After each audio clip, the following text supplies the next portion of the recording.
ঈদুল ফিতরের রাতেও দিনের কোনো আমল আছে কিনা? ঈদুল ফিতর এর সুন্নাহ আছে অনেকগুলো। কি কি সুন্নাহ আছে ঈদুল ফিতরের? ঈদের চাঁদ উঠার পর থেকে প্রথম আমল হলো ফিতরা দেওয়া।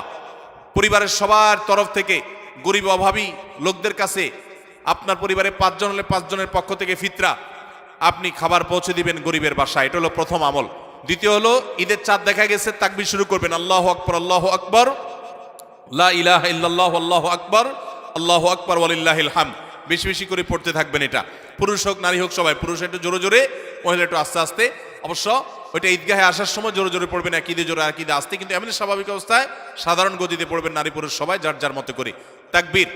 এবং বিশেষ করে এই তাকবীর এটা জিলহজের প্রথম দশকে পুরো দশক ধরেই পড়তে হয়। যাই হোক, এই ঈদের চাঁদ ওঠার পর থেকে ঈদের নামাজ পড়তে তাকবীর আমরা শেষ করে পড়তে থাকবো। তৃতীয়ত হলো মেসওয়াক করবেন। 4 নম্বর হলো গোসল করবেন ঈদের দিন উপলক্ষে। 5 নম্বর হলো সুন্দর পোশাক পরবেন, যা আছে এর মধ্যে সুন্দর, নতুন হওয়া জরুরি না। 6 নম্বর হলো সুগন্ধি ব্যবহার করবেন। 7 নম্বর হলো আপনার খেজুর খেয়ে তারপরে ঈদগাহে আসবেন, খেজুর খেয়ে মিষ্টি মুখ করে ঈদুল ফিতরে ঈদগাহে আসবেন। এরপরের সুন্নত হলো যে রাস্তায় ঈদগাহে যাবেন আরেক রাস্তায় ঈদগাহ থেকে ফেরত যাবেন। এগুলো হলো ঈদের সুন্নাহ। ইফতারের সময় আজান দেওয়া হয়, তখন কি আজানের জবাব দেওয়া উত্তম নাকি ইফতার করা উত্তম? খুবই দরকারি একটা প্রশ্ন, খুবই দরকারি একটা প্রশ্ন। কারণ আমরা যারা নিয়মিত মাগরিবের সময় আজানের জবাব অন্য সময় দেই, রমজানে আসলে আমাদেরও বেশিরভাগ লোকের এটা দেওয়ার সুযোগ হয় না। কারণ ইফতার আজানের ওয়াক্ত, সূর্য ডুবছে, আজান হয়েছে, আমরা ইফতার নিয়ে এমনভাবে ব্যস্ত হয়ে পড়ি আজানের জবাব আর দেই না। এখন প্রশ্ন হলো কোনটা আগে করবেন কোনটা পরে করবেন? উত্তর হলো আগে আর পরের দরকার নেই, দুইটাই সমান্তরালভাবে করতে পারেন। বিসমিল্লাহ বলে আপনি আল্লাহু আকবার, আল্লাহু আকবার, যদি টাইম মতো আজান হয়ে গেল আপনি ইফতার করলেন, ইফতার করে আপনি আল্লাহু আকবার, আল্লাহু আকবার আজানের জবাব দেন। খেতে থাকেন আর ফাঁকে ফাঁকে জবাব দিয়ে দেন। জবাব দেওয়ার সময় আপনি খেতে পারবেন না, একদম চুপচাপ বসে জবাব দিতে পারবেন, কোনো কথা নাই তো।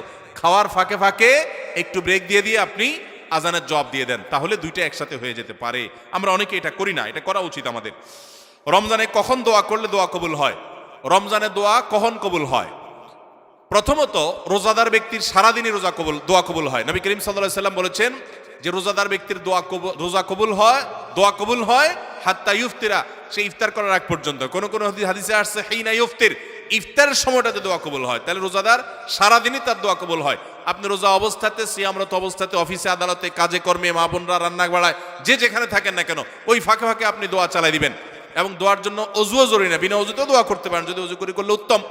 আর 2 হাত তুলে করতে পারছেন না, কাজ করছেন, মনে মনে আল্লাহর সাথে কথা বলছেন, এটাই দোয়া, মুনাজাত চলতে থাকবে। সারাদিনই রোজাদার ব্যক্তির রোজা অবস্থা দোয়া কবুল হয়। বিশেষ করে ইফতারের আগ মুহূর্তে দোয়া কবুল হয় স্পেশালি। আর ভোর রাত, সেটা তো দোয়া কবুলের সময়, সাহরির সময়টা। তাহলে সারাদিন, ইফতারের আগে এবং সাহরির সময়, 3 সময় রমজান মাসে দোয়ার জন্য বিশেষভাবে যত্নশীল থাকবো।